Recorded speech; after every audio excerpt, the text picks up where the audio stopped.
Bem-vindos ao podcast Você Segurado.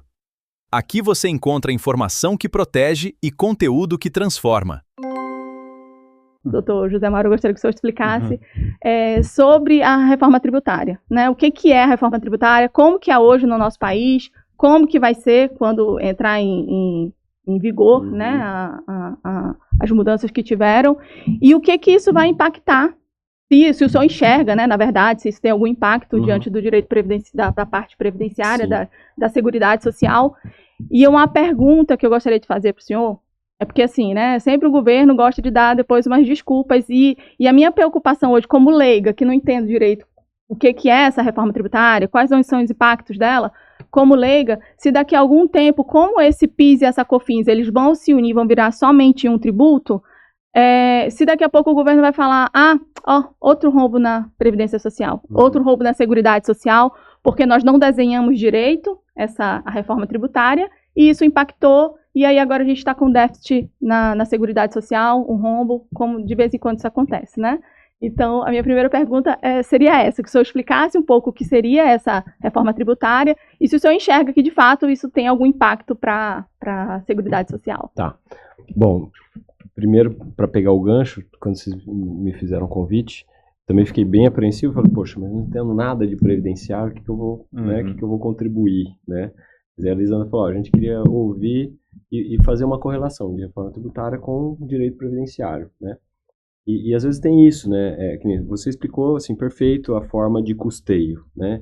Então, como é que o Estado exerce e presta, né, em contraprestação, né, oferece os serviços públicos para os cidadãos, dentre eles saúde, assistência e a previdência social. Então, o Estado precisa de dinheiro. Então, quando você falou, vem do orçamento.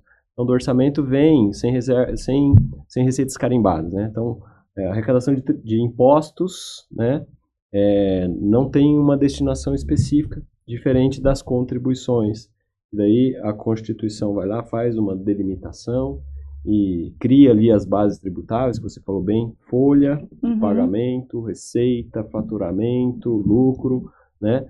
E criando essas materialidades, o que a Constituição falou? Eu quero ver aonde tem grandeza tributável aqui para colocar um valor que determinados agentes da sociedade vão contribuir, né, para os cofres públicos, né, desempenhar as suas atividades. Então ficou muito bem desenhado aí a forma de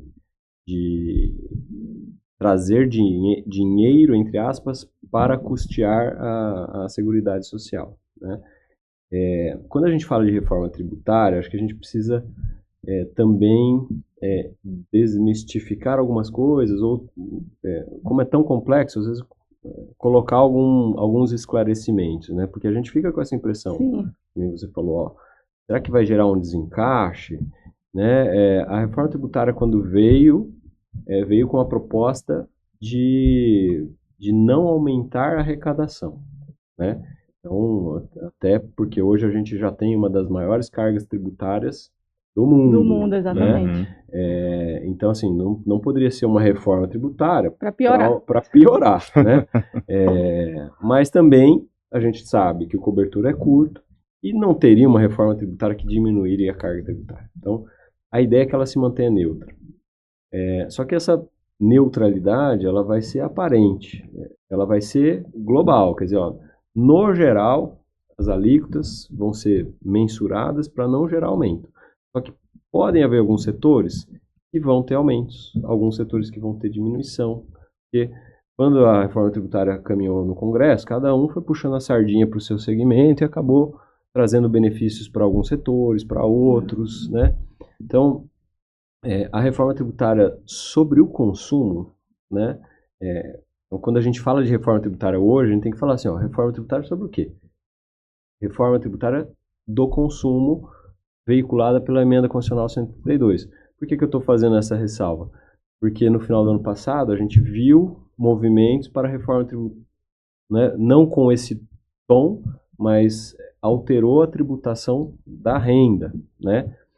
No âmbito da discussão da reforma tributária, muito se cogitou, mas será que eu também não preciso rever ou revisitar a tributação sobre folha de pagamento, que já é alta, né? Então, quando a gente fala de tributação, Ele tem Vai. muitas variáveis aqui, né, que a gente precisa entender. Então, respondendo de forma mais objetiva a sua pergunta, a princípio, a reforma tributária sobre o consumo, ela não impacta diretamente no custeio da Previdência, justamente porque essas bases que você falou, receita, faturamento, incidem tributos federais, contribuições, o PIS e a COFINS, né? E a importação também, que acaba ficando junto ali dentro da ideia de incidências sobre operações de consumo. Então, o PIS e COFINS sobre receita, faturamento e importação vai ser substituída pela CBS, né? Ah, Zé Mauro, mas e aí? Será que foi bem planejada?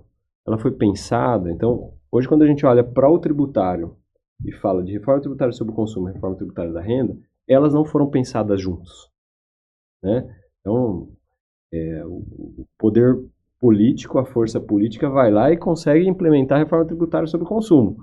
E se conseguir, joga da renda também. Se tivesse espaço político, passaria também uma da folha e nenhuma delas para diminuir carga. Então, respondendo a sua pergunta, assim, o tributário não foi pensado junto, né? Deveria ter sido, especialmente porque a tributação sobre o consumo onera muito o nosso dia a dia, ela onera muito as faixas de renda média e baixa, né?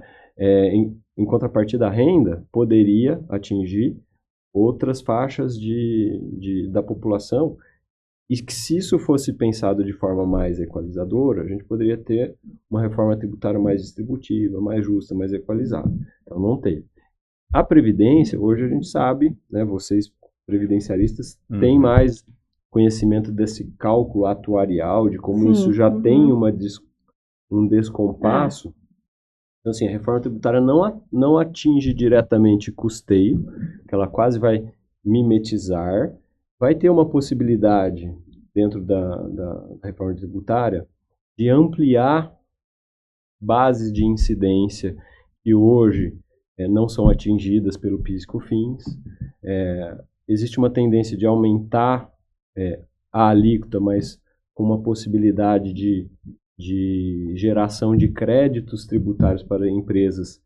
Isso, em alguns setores, pode ser melhor, em alguns pode ser pior. Então, o que eu vejo de impacto possível da reforma tributária sobre o consumo no previdenciário são os impactos de mercado, né? Então, vai trabalhar com preço, vai trabalhar com a opção dos agentes econômicos na contratação.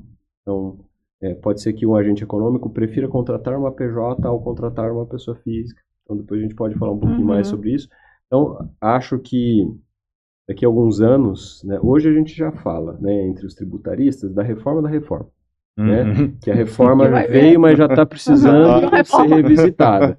Então, a reforma previdenciária lá atrás já está com uma cara de obsolescência. Então, quando a gente conseguir enxergar melhor, de fato, os impactos da reforma tributária no mercado e como isso vai impactar na geração de empregos, no custo de vida, isso invariavelmente vai afetar, mas aí de forma indireta, também a questão, né, do segurado, que pode ser que o governo fale, vamos ter que fazer uma nova reforma tributária, porque uma reforma previdenciária, porque a reforma tributária de alguma forma impactou negativamente na arrecadação e diretamente no custeio, e aí a gente tem que revisitar também as estruturas das bases previdenciárias.